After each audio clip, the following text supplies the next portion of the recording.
Hey everybody, welcome back to the podcast, the Project Investigation Collaboration, the collaboration between the Veritas Project, with your host, founder of the Veritas Project, Robert Curtis. Hello. And myself, investigator Todd Boyer.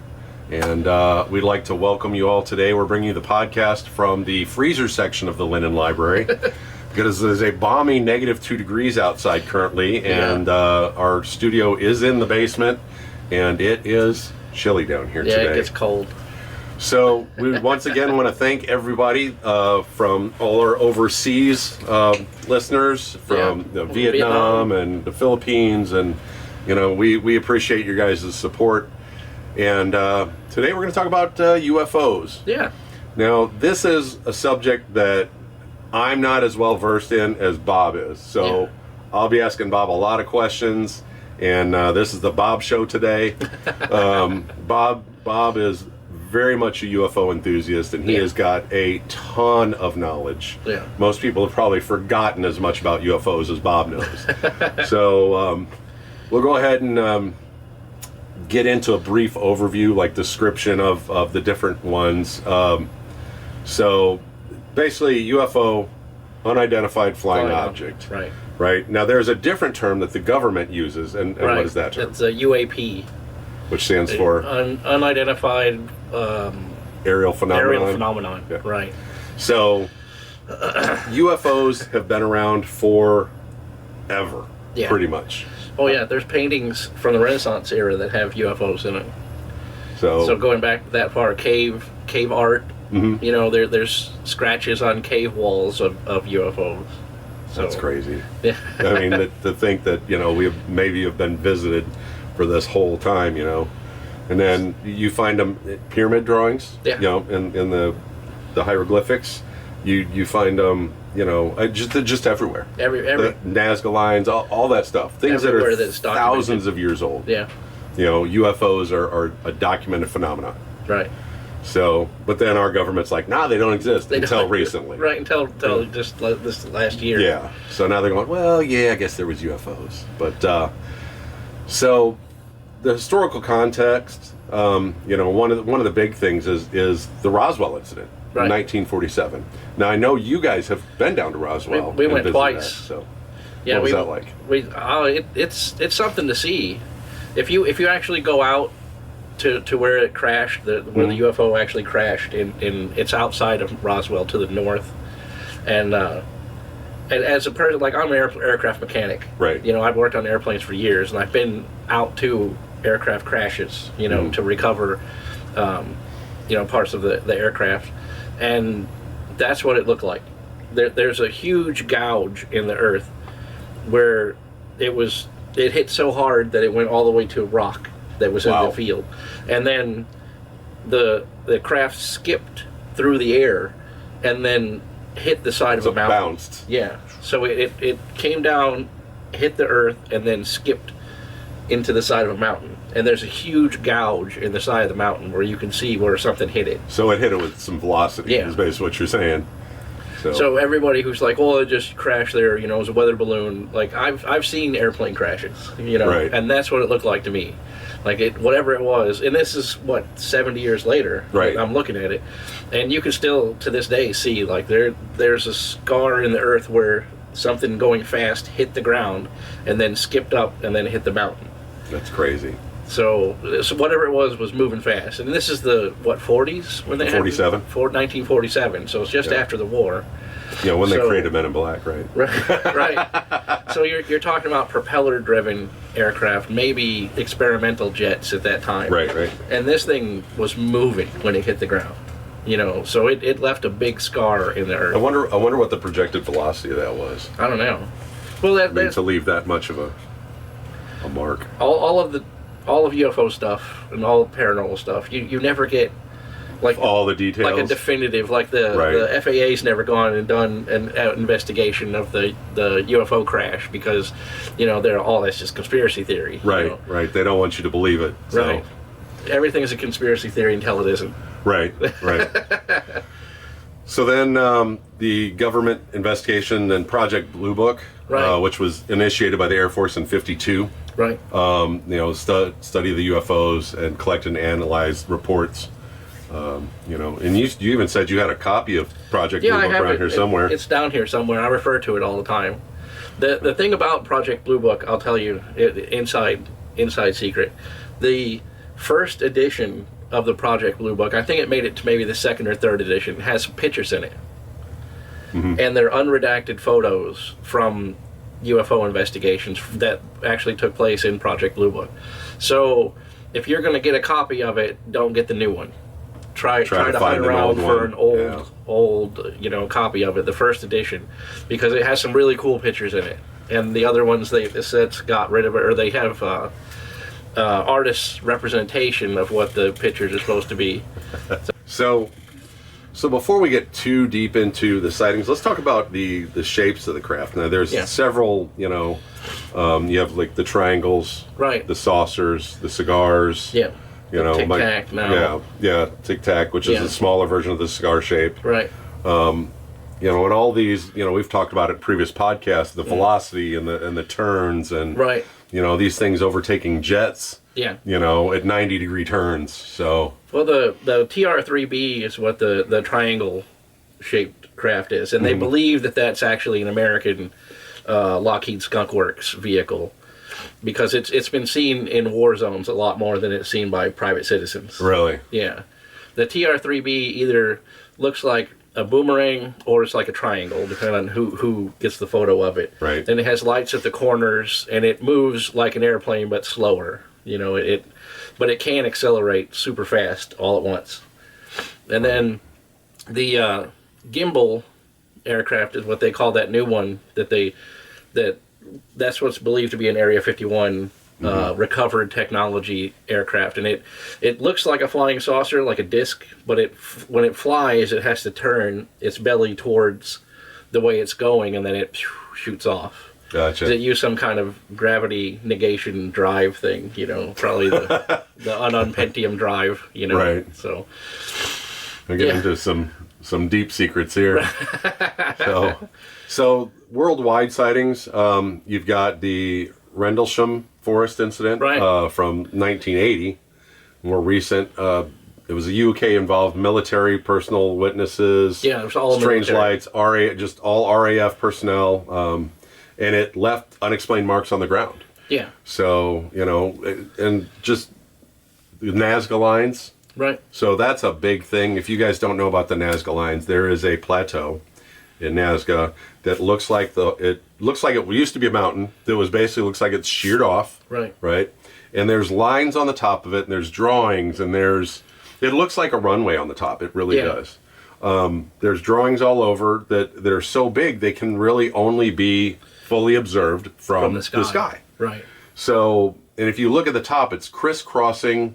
Like if you took a picture of an airport from above and took a picture of the Nazca lines from above, they look relatively the same. Yeah, they look like that same dimension. Yep. And the thing is that the government over there does not let anybody go out there and like really dig into it. No.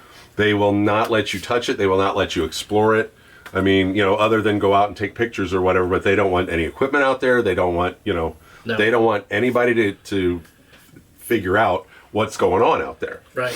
So except for Greenpeace. Right. Because a couple years ago, a bunch of dummies from Greenpeace went out there and destroyed a bunch of the Nazca lines on accident because they got their van stuck in the it's kind of like a salt flat type area. It's like a dry lake bed. Right. And they got their truck stuck in the mud and then had to pull it out, and they made a huge disaster out there. So if you Google Earth the Nazca lines right now, you'll see a bunch of tire tracks out there. And it was Greenpeace that messed that up. So there it is. So we have so the Phoenix Lights incident of '97. That was one of the giant V's. Yeah. Right. And that was witnessed by thousands. Yeah. Oh yeah. And then we've got also the one that happened here in the St. Louis area a few years back that we've discussed before, which was a triangle. Yeah. And if you search about that one in, you Google search the St. Louis area UFO sightings, whatnot. Right. That was all police fire, Yeah. Air Force personnel, because Right. we have McCord Air Force Base out here. Yeah. And they followed this craft at low speed from the middle of the night. They followed it for hours. It finally flew away during rush hour the next morning. So you've got all those people that followed it overnight, literally county to county, and they switched up officers as it went to the next county.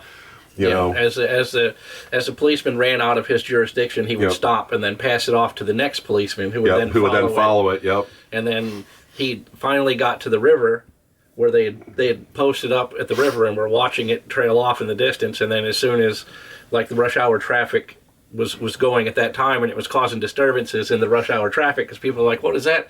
Then it just sailed off towards Fort Leonard Wood. Fort Leonard, yeah. So, what was that? If you guys really like the paranormal and the Bigfoot and the UFOs, that site, it's a U.S. map only. And what was the website? Oh, it's Sasquatch. It just ran out of my mind. Right. The Sasquatch map or no? Squatch Map. Squatch Map. Squatchmap.net, I think it is, and it's a real-time updated map but it has the sightings, little points on the map. On it. Yeah, and you can click on it in your local area, and it'll tell you so and so submitted a sighting, and it's an aggregate of MUFON and the Sasquatch and cryptids and everything. Yep, it even got has everything. It has some weird paranormal locations. Yep. Yeah, it has ghost sightings and everything on it. Everything. So if you're into that, go check that website out. Yeah. Let's see what else we got here. The saucer shape. Yeah. So that's an original one, and that one was one that was people tried to reproduce a lot. Yeah. In photographs and whatever, because right. you could simply throw something and look at there's a saucer-shaped craft. Yeah. But I actually saw something about 2 weeks ago about the Skunk Works building a saucer craft back in the 60s that made it around the Earth in 2.5 hours or something like that. Right. So, what of this stuff is, obviously it's recovered technology from the Roswell incident. Right. So... or other crashes that they've either made happen or, have.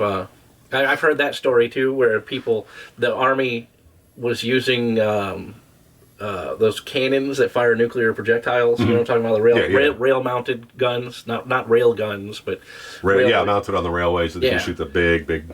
And they would intentionally go out in the desert with live nukes, right, and do drills with it. And then the UAPs would go to check it out because that's their thing. Right, yeah. So then once they were there, then they would use an EMP device to down the aircraft and then recover, the alien craft. Because they knew that the aliens are interested in our nuclear technology.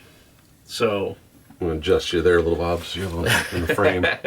So that's their thing. Is that's what they believe they're here on Earth, is to observe our progress, and once we get to a certain point, then they'll have to report, what we're doing. And they think that's what the Black Knight satellite is about. That it's a Earth monitoring device because it go into detail. The Black Knight satellite has been documented since people first made telescopes. Right. They've seen this thing in space, and in the 60s or 50s or 60s, whenever Sputnik was going around, probably the 60s, they had found that it actually broadcasts radio transmissions, and you can transmit to it with a focused antenna, and it'll respond to you. And so then they started doing more tests once satellites came around. They found the Black Knight satellite actually receives some sort of radio transmission from the Earth and then retransmits it outside of our galaxy. Right. Yep. But if every time NASA's gone up to it and taken photos of it, it's just a rock. Right. But it receives and transmits radio frequency. There's something inside. Right. So, how is this rock that is ancient? Because there's, people have been documenting since they first made telescopes, back in the 1300s or whatever in Italy. How does a rock transmit? You know what I mean? There's something there's inside some sort of of technology there, and they just encase it in rocks so that I wonder what the size of that is. I'd like know. to get some dimensions on that.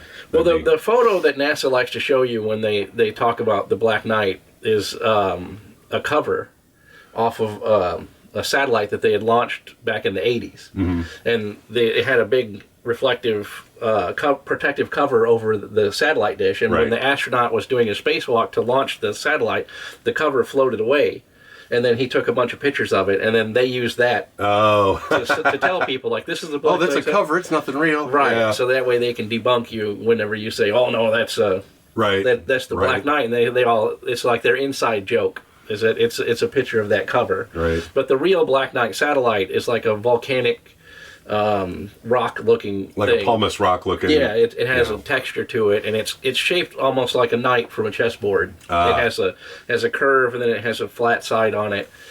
So,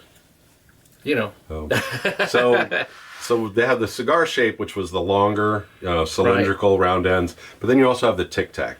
So it's the shorter version. Right. We'll call it the fighter version of the cigar, right? Short, fast, and actually the USS Nimitz recently, I say recently, 20 years ago, in 2004, they had an incident with that Tic Tac shaped craft off the coast of San Diego, and it's all documented by Navy pilots, and we're talking about a craft that's overtaking their aircraft, doing Mach 1, Mach 2, literally coming from behind and cutting them off. 90 degree and cut them off, stop them, or just cut them off and get in front of them. And these crafts are ridiculous as far as speed and velocity and turning ability. They had discovered it because it was making like a plus sign pattern in the ocean. Mm-hmm. And when the pilot flew by, he saw a white shape on the ocean that looked like the size of a passenger jet. Right. And that's what got his attention, because it was on the surface of he thought maybe it was a plane crash. So he flew around to look at it again, and that's when he noticed the Tic Tac doing this super fast zigzag plus sign motion in the ocean. And then once the Tic Tac noticed them, it immediately accelerated from like the surface of the water to like 20,000 feet instantly. And then that's when he could see that it was a we showed this, but it's as big as a jet fighter, right? And it has little L-shaped legs, 4 little L-shaped legs sticking out of it. And then how fighter jets are super, super fast, but they take a long time to turn. Right. Because you're in the air. Object in motion stays in motion until you can, So by the time he turned around to get back to where the Tic Tac was, it had already moved to intercept him. So it was here, he flew around, and then it just went boop, right next to where he was at. Right. And then it was like it was checking him out instead of him checking it out. So then they had flown around again, and then it went from 20,000 to like 70,000 feet, like instantly. Just boop, and it was up in the stratosphere. Yeah. And they were like, what could possibly do that? So then they went back to their what they call it, flight level, to where they were supposed to be, back down to like 10,000 feet or 15,000 for that bombing range. And then it came back. Nice. To where the ocean was, and it was down there again. And they're like, making this little cross what again. Is this thing that goes that fast? It's unbelievable. And these are all, senior... It's all documented, and senior pilots. Yeah. These guys aren't, young rookie pilots that are, nuts. And these aren't like, trainer jets either. These are FA-18 E's and F's, so they're brand new, super, they're not like one of the new ones, the Raptors, the F-22s or whatever, but they're the leading edge of technology of the 2000s, you know. So you've got this footage and stuff is now coming out. Right. The government, since they've said, yes, these UFOs do exist, there's a lot of stuff that's becoming declassified, and you can go out and find these footages a lot of times now, and actually get the footage from the craft, or you'll see the radar displays and that kind of stuff, it's all coming out now. Yeah. So, it can't deny it anymore. They've said it's there, and more people are bringing it to the forefront. Right. So, like you said, advanced aircraft can't even keep up. These things are like hypersonic. Oh yeah. Like they're not even supersonic; they're hypersonic. Well, it's like they always talk about the physics, right? Like Iron Man, when Iron Man falls out from like 10,000 feet and does the little superhero land. Mm-hmm. You know what I mean? Tony Stark would be custard inside that suit because of the G's he would put on. Yeah. So for an aircraft to be at like 10,000 feet and then instantly at 50,000 feet. Right. There's no pilot that could survive that. Yep. Right. That would just turn you into a little mush. Yeah. It would smash you into to paste instantly if that much acceleration. So let's cover like abduction and global encounters. Yeah. There's a lot of abduction stuff out there, and of course, if you get abducted, or there's a lot of things. If you come out and you say you've been abducted, you can expect a visit from the Men in Black, and it's hey, it's a movie, it's funny and all that, but legitimately, anyone who's ever said they've been abducted have people show up in black suits shortly thereafter. Yeah. And like want to know what's going on, and some people even say some people have seen them, the gray, the classic gray, in a black suit, like a taller, like not quite human looking, like they don't look just right. Right. So the descriptions of the MIBs, they don't look human either. There's always something off about the uncanny valley or whatever. Mm-hmm. And there's one report of this lady who had reported a UFO, and two of the MIBs came to visit her in the evening, and the female MIB agent had to push the male MIB agent because it was like he was frozen. So she gave him a little nudge, and then he started walking again, like it was some kind of device. Wow. There's some crazy stories about the MIBs out there. No, what is that? There's a movie out that covers a lot of the alien abduction, where people start to see a lot of owls. Oh. And it's not really the owls that they're seeing, it's their, they've had their memory covered up. Right. But in their brain, they're so owl-like looking in face that their brain starts putting owls on things, and they start seeing more owls, even though it's not really, they'll see an owl outside their window, and it's actually, an alien, the classic gray with the big eyes. Right. And their brain is trying to do something with that because they can't process it because their memories have been erased. They go under like so much. It's part of the trauma, but then the aliens do have a. I'm going to say it's like mind control, but it's like they have an ability to like pause your memory. Right. And they can make, like you just basically freeze, and there's an unbelievably advanced technology that they have that we can't even comprehend the technology. What's our favorite thing? We know 1/1,000,000 of 1/10 of 1% of what's going on in the universe. So. Well, we met, one of the times we went to Roswell, we met, what's that guy's name? Travis Walton, the Fire in the Sky guy. And he... Yeah, that's the movie. Yeah. Fire in the Sky. He is, what, gotta be 70 now, 60-something. And he looks like he's 35.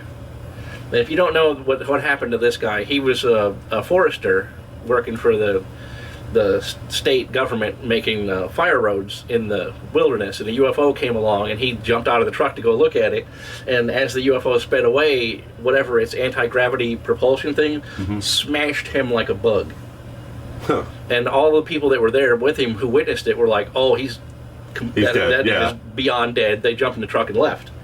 And then the aliens were like, oh man, did you see what we just did to that dude? Yeah. So they came back and picked him up and took him into their ship, and then over the course of a couple weeks they rebuilt him and then dumped him on a mountain road next to a payphone, and then went back about doing alien stuff. But back to alien business. He said when in the interview, or the talk that we went to, he's never been sick since then. He's never caught a cold. He's never had a day where he woke up and felt like run down or whatever. He's 110% all the time. At 70 years old. Yeah, and he looks like he's in his 30s because he's older than I am, and he's got a little bit of gray hair, but he's in perfect shape.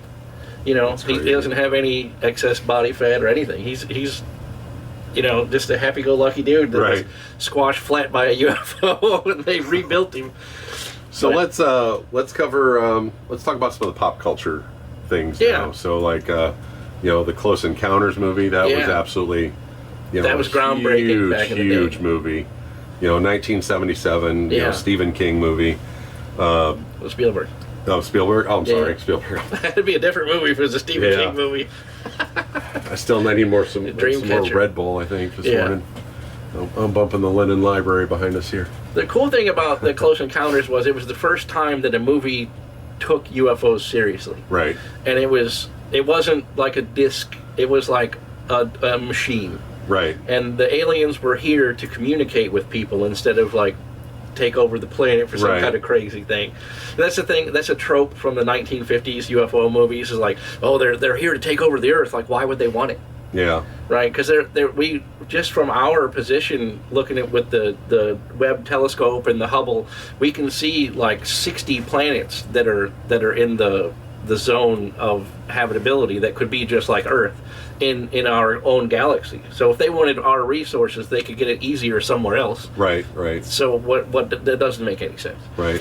So what the premise of the Close Encounters was, they wanted to take people to their planet to help further our technology, I guess. Because that's what happens in the end. They have like people that go on to the UFO Right. and but it took it serious. It was the first time that it was like, this is, UFOs are real. There are aliens, and they want to communicate, and humans want to communicate with the aliens, and it wasn't like laugh, it wasn't Right. it wasn't making fun of people, So, rabbit hole, but not a rabbit hole. We're just I'm gonna go down a different road. Cow mutilations. What's your thought on cow mutilations? That is a big thing here in Missouri, and it still goes on today, and we think that because when Chernobyl happened, the reason why we found out in the United States was Right. because of the FDA's cattle milk.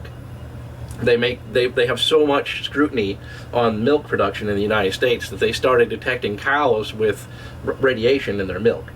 Huh. And then that's how then the IAEA or whatever The governing body. governing body of radiation, of nuclear power plants is like, what is all this?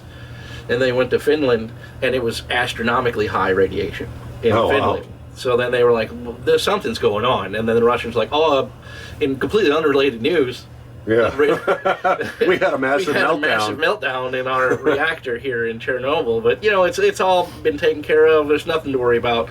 So then the government started scrutinizing it, like, it's on fire, right? Like, oh, yeah, the fire's contained, though. But yeah, we can see it from space, so it's probably not contained, So Right. that cows have an ability to absorb stuff from their From the environment. atmosphere, yeah. Right. So that's where I think it comes from, is because the aliens or, the Black Ops government, Right. whoever it is that's doing it, or they don't want to work through the farmer to get samples from their cattle. Because, of course, the farmer's going to be like, no, I'm not going to let you cut up my $800 cow. Right. Because you want to do a test, right? Where they can just send their stealth helicopter out there and carve it up and run away, Yeah. Or the aliens can just sneak in with their, whatever Exactly. technology they have that you can't see, and then just do their mutilation and zip off, Right. So they talk about the stolen technology and our current technology. Obviously, we can track them better with the UFOs and infrared. Right. All that kind of stuff. It makes you wonder what of the technology that was recovered from Roswell and other crashes that we don't know about. What have they been able to backwards engineer to be, Right. to what we have today. Talk about, I mentioned it earlier, if you ever want to get on the bad side of government people, mention ununimpentium. Because that ununimpentium... Oh, and there goes the podcast. No, just kidding. is an element that the aliens use as a power source, but it's a metal. Really? Yeah. So the way they store it is like a little triangle-shaped ingot of metal, but it's a power source, and a piece of ununimpentium that big can power an entire... So, here's a weird thing. As we were recording this section talking about ununimpentium and recovered drives and magnetic drives and all sorts of things that were recovered from spacecraft, my computer decided it was going to stop recording all of the audio. So none of that conversation we had about recovered energy systems and ununimpentium and the difference between ununimpentium and moscovium, all of it is gone. Because for some unknown reason, the computer didn't record any of it. So, I guess to the TLDR of all that is, Bob Lazar was the first whistleblower back in the 80s to admit that there was recovered aircraft an alien aircraft, and they were powered by this metal called ununpentium. It was a triangle-shaped little ingot of metal that they use as a power source, and it somehow uses counter-rotating fields of mercury and other things that it uses to power alien aircraft. And that's all we were talking about. It's all out there on the internet. There's nothing, top secret about it. So I don't know why the computer felt the need to to suddenly die. But that's pretty much the end of the video. We were just talking about recovered aircraft and how the militaries of the world, because every major world power has a recovered aircraft of some sort, and they all do tests on them. So there you have it. Thank you, and like I said, do your research, get out there, dig deep. Yeah. You want to know the answers, dig deep. We appreciate you following us. Once again, thank you Vietnam, thank you Philippines, and Right. we're picking up traction everywhere.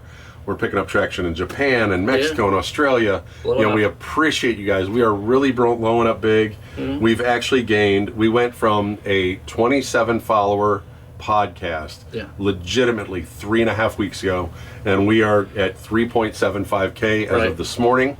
And we would love to see that go higher, because we love to bring our knowledge to you guys. Yeah. And we cover everything paranormal, and we definitely get back to ghost a lot, Right. because we know you guys love the ghost, and we love talking about it. Right. So, check us out on all the social medias. R.S. Curtis and the Veritas Project on all of Bob's. Mm-hmm. I am Investigator Todd on all platforms. Come check us out. TikTok, Facebook, Instagram, you name it, we're there. So, Yep.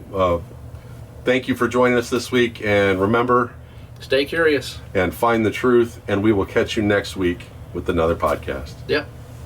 Bye, Bye-bye. everybody.